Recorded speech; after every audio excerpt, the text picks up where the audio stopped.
दुर्योधन ने क्यों कहा मुझे भीम ने नहीं अश्वत्थामा ने मारा है। दोस्तों, महाभारत का विनाशकारी युद्ध समाप्त हो गया था। इस युद्ध में पांडवों की विजय हुई थी तो वहीं कौरवों की पराजय हो गई थी। भीम ने भगवान श्री कृष्ण की मदद और छल का सहारा लेकर दुर्योधन का जंघा तोड़ दिया था, जिस कारण दुर्योधन अपने रक्त में डूबा कुरुक्षेत्र की रणभूमि में पड़ा जिंदगी और मृत्यु के बीच जूझ रहा था। भीम ने भले ही दुर्योधन की जंघा को तोड़ दिया था, लेकिन वह दुर्योधन की हिम्मत को नहीं तोड़ पाया था। कुरुक्षेत्र की रणभूमि में लहूलुहान पड़ा दुर्योधन अब भी युद्ध के बारे में सोच रहा था कि तभी द्रोणाचार्य पुत्र अश्वत्थामा, कुलगुरु कृपाचार्य और कृतवर्मा दुर्योधन से मिलने आते हैं। अपने मित्र दुर्योधन को रक्त में सने हुए देख अश्वत्थामा भावुक हो जाते हैं। अश्वत्थामा को रोते हुए देख दुर्योधन ने कहा, रोते क्यों हो गुरुपुत्र? यह घाव से बहता हुआ खून, यह पीड़ा मात्र मेरी संपत्ति है। बल्कि मुझे बधाई दो कि तुम्हारा मित्र दुर्योधन भी कपट और अनैतिकता की उसी शस्त्र से मारा गया जिससे गुरुदेव मारे गए थे। मेरे लिए पीड़ा के यह पल गर्व का पल है मित्र, इसलिए रो मत। मुझे बधाई दो, मुझे बधाई दो मित्र। यह सुनकर अश्वत्थामा ने कहा, हे मित्र, युद्ध में चाहे विजय हो चाहे पराजय, मैं विजय में तुम्हारे साथ था, अब पराजय में भी तुम्हारे साथ हूँ।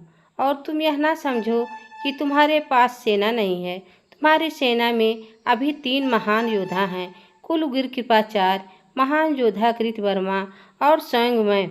दुर्योधन दर्द में कराहते हुए बोला, मित्र, भले ही मेरे पास कोई राज नहीं है और ना ही कोई सेना शेष है, फिर भी हे मित्र, अभी यह युद्ध समाप्त नहीं हुआ है। जब तक मैं जीवित हूँ यह युद्ध समाप्त हो ही नहीं सकता। मैं दुर्योधन इस रात को साक्षी मानकर गुरु द्रोणाचार्य पुत्र अश्वत्थामा को अपना प्रधान सेनापति नियुक्त करता हूँ।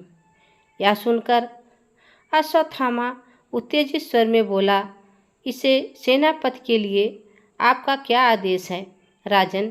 इस पर दुर्योधन ने क्रोधी स्वर में कहा, मुझे पांडवों के कटते हुए शीश चाहिए। अश्वत्थामा, मुझे मरने से पहले पांडवों के कटे हुए शीश दिखा दे। मैं जब तक किसी न किसी तरह से अपने मृत की डोरी को पकड़े रहूँगा, क्योंकि यह मित्र शीघ्र करना, क्योंकि यह भुजाओं में इतना बल नहीं रह गया है जितना रहा करता था। आता हमें जीवन की डोरी को बहुत देर तक नहीं पकड़ पाऊंगा। अश्वत्थामा बोला, मित्र, चिंता ना करो, मैं इसी समय पांडवों पर आक्रमण करूंगा। यह सुन कृपाचार्य बोले, इस समय आक्रमण करोगे? अश्वत्थामा, यह तुम क्या कह रहे हो? क्या तुम युद्ध की मर्यादा का उल्लंघन करोगे? इस पर अश्वत्थामा क्रोधित स्वर में बोला, जब यह पांडव युद्ध की मर्यादा का उल्लंघन कर सकते हैं तो मैं क्यों नहीं कर सकता? हे आचार्य, क्या आप भूल गए हैं किस प्रकार छल द्वारा मेरे पिताश्री को निहत्था करके मारा गया था? और क्या आप उनके भरी छल रणनीति को नहीं देख रहे हैं, जो आज अपने रक्त में नहाया रणभूमि में पड़ा है, अपनी सांसों का आखिरी दिन गिन रहा है? आचार्य, इस युद्ध में हम सब मर्यादों को बहुत पीछे छोड़ आए हैं। पांडव मेरे ऋणी हैं, उन्हें अपना प्राण देकर उन ऋण को उतारना पड़ेगा। हे मित्र, दुर्योधन वचन देता हूँ कि सूर्योदय से पहले मैं तुम्हें 5 पांडवों का शीश लाकर दूंगा। अब मुझे आज्ञा दो मित्र। अश्वत्थामा दुर्योधन से आज्ञा लेकर पांडवों के शिविर की ओर चल पड़ता है। पांडवों के शिविर की चारों तरफ अंधेरा था, जिसका लाभ उठाकर अश्वत्थामा पांडवों के शिविर में प्रवेश कर जाता है और एक एक करके 5 पांडवों को सोए हुए पांडवों के धड़ से अलग कर देता है।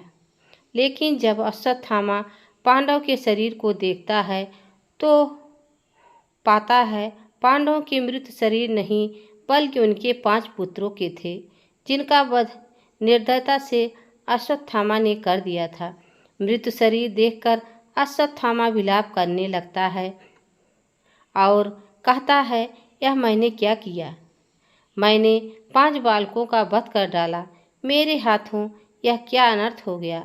मैंने तो दुर्योधन को वचन दिया था कि मैं पांडवों का सिर ला कर दूंगा।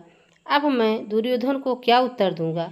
यह सोचते हुए अश्वत्थामा दुर्योधन के पास पहुंचा और बोला, मैं आ गया मित्र, और मैं अपने साथ पांडवों के 5 सिर ले आया हूँ। यह सुनकर दुर्योधन बहुत प्रसन्न हुआ और बोला, हे मित्र, तुम्हारा धन्यवाद देने के लिए मेरे पास शब्द नहीं है। मरते हुए अपने इष्ट मित्र का नतमस्तक प्रणाम स्वीकार करो और मुझे सबसे पहले उस अभिमानी भीम का सिर ला कर दो। अश्वत्थामा ने कहा, लो मित्र, उस अभिमानी मित्र भीम का सिर। दुर्योधन ने उस सिर को इतनी जोर से दबाता है कि वह सिर चूर चूर होकर पृथ्वी पर गिर जाता है। यह देख दुर्योधन अश्वत्थामा से कहता है, हे मित्र, मेरे साथ इस जीवन में सभी ने विश्वासघात किया है, परंतु मित्र मुझे तुमसे यह आशा नहीं थी। अश्वत्थामा आश्चर्य से दुर्योधन से बोला, आप क्या कह रहे हैं मित्र? दुर्योधन क्रोध में बोला, हाँ अश्वत्थामा, तुमने मेरे साथ विश्वासघात किया है। जो सिर घायल हाथों से अधमरी शक्ति से इतनी सरलता से चूर चूर हो जाए, वो महाबली भीमसेन का सिर नहीं हो सकता। तुमने मुझे धोखा दिया है। मित्र बताओ, यह सिर किसका था? तुम किसका सिर लेकर आए हो? अश्वत्थामा ने धीमी स्वर में कहा, मैं जब तक शिविर में पहुंचा तब तक वहां से पांडव जा चुके थे। मैं उनका पीछा करता रहा, किंतु मैं उन्हें मार नहीं सका क्योंकि वासुदेव उनके साथ थे। यह सुन दुर्योधन ने अश्वत्थामा से पूछा, फिर ये 5 सिर किसके हैं? गुरुपुत्र अश्वत्थामा ने उत्तर दिया, ये 5 सिर उन अधर्मी पांडवों के पुत्रों के हैं। मैंने उनके 5 पुत्रों का वध कर डाला है। यह सुन दुर्योधन गंभीर स्वर में बोला, यह तुमने क्या किया? गुरुपुत्र अश्वत्थामा, तुमने तो वह पाप किया है जो भीम ने मेरी जंघा तोड़कर भी नहीं किया था। तुमने पांडवों के शिशुओं को मार दिया। तुमने पांडवों के पुत्रों को नहीं, तुमने कुरुवंश को नाश कर दिया है। हे गुरुपुत्र, मेरा युद्ध केवल पांडवों के साथ था और मुझे उनसे शत्रुता था। ना कि कोई दुख है, ना कोई पश्चाताप, किंतु इन पांडवों के निर्दोष शिशुओं से मेरा कोई वैर नहीं था। हे मित्र, आने वाला इतिहास केवल इतना जानेगा कि दुर्योधन की हत्या भीम ने नहीं जंघा तोड़कर की थी, किंतु यह सत्य हमारे तुम्हारे बीच ही रहेगा कि दुर्योधन की हत्या भीम ने नहीं अश्वत्थामा ने की है। यह कहकर दुर्योधन मृत्यु को प्राप्त हो जाता है और अश्वत्थामा दुर्योधन के शव के पास बैठकर रोने लगता है। तो दोस्तों, यह थी दुर्योधन और अश्वत्थामा के बीच आखिरी संवाद। दोस्तों, यह क्या आप जानते हैं दुर्योधन के मुख से यह सुनकर क्या वह अधर्मी था या उसके मन में थोड़ी भी दया थी? दोस्तों, यह वीडियो आप सबको कैसी लगी कमेंट में ज़रूर बताना। चैनल पर नए हो तो लाइक सब्सक्राइब ज़रूर करना। तब तक के लिए राधे राधे, जय श्री कृष्ण, धन्यवाद।